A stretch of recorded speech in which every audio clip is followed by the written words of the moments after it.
Now, if you're a biker, the launch of a new motorcycle is always exciting, but the launch of a whole range of bikes is enough to cause sleepless nights. So when my invitation from Honda landed on the doormat to catch the new 2003 lineup, I was over in Brussels faster than now you could say Belgian beer. As the lights went down, smoke billowed into the arena. The scene was set. A Thorman arrived, complete with microphone, hard hat and steel toe-cap boots, and his job was to direct the wooden crates from the rear of Arctic lorries. Tension mounted.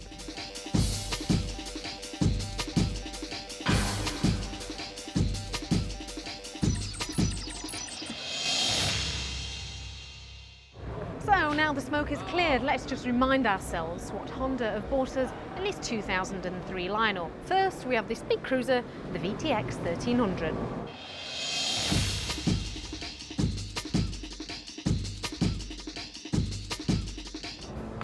And next up, the newly revamped Varadero.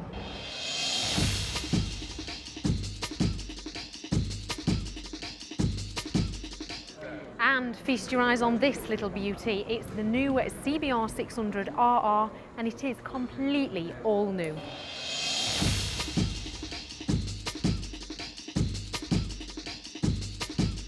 Well, I don't know about you, but I'm eager to find out more.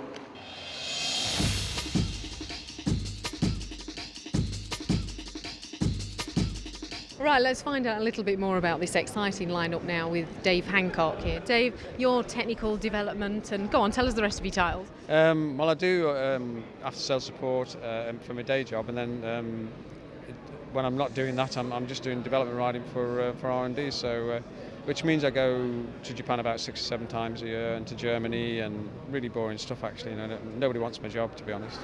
I get involved with the development of all the new bikes, really from the clay model on from there, right the way through to its introduction into the market. So it's quite interesting. So what has the new the Honda customer got in store?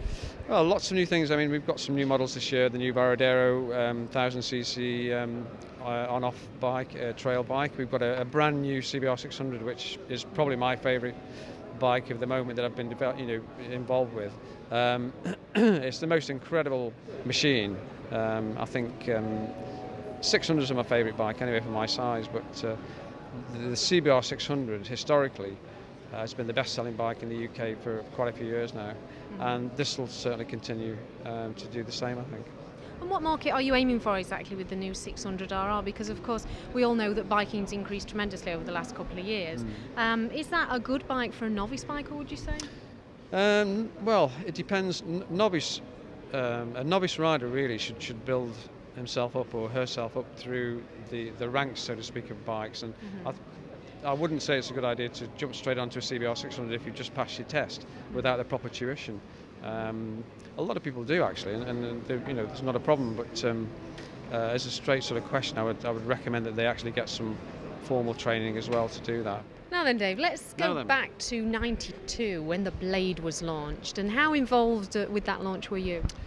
Right, well the Fireblade was launched in 1992, but actually we started development work on that in 1989, and the first time I rode it was in Suzuka in Japan. I remember going into one of the garages and thinking, well, what's this bike and what's it going to be, and that turned out to be the Fireblade, and 3 years later it was launched into the market. And the rest really is history, because 6 years on it dominated all the superbike market, and it wasn't until the R1 came out, mentioning competitors, that it changed, but I would never forget that. It was just an incredible bike to be part of the development of. One last question, Dave. I mean, race bikes obviously get faster and faster each year. That technology is then transferred to road bikes. I mean, where's this going to end? Again, that's a difficult question. All I can say is that a few years ago, when we produced the Blackbird, if you remember, the CBR 1100, I must admit we were sort of chasing a 300 km/h bike, and then Suzuki came out with a Hayabusa, and Kawasaki came out with their machine, and we just decided that really enough was enough. So I don't think you'll see a lot of hyper super sports bikes achieving mega speeds now. We've gone more conservative for say more torque or more, or just other features on the bike really. So I think you're probably seeing, you know, a cap on what's going to be top speed, because let's face it, you know, everybody needs a license at the end of the day.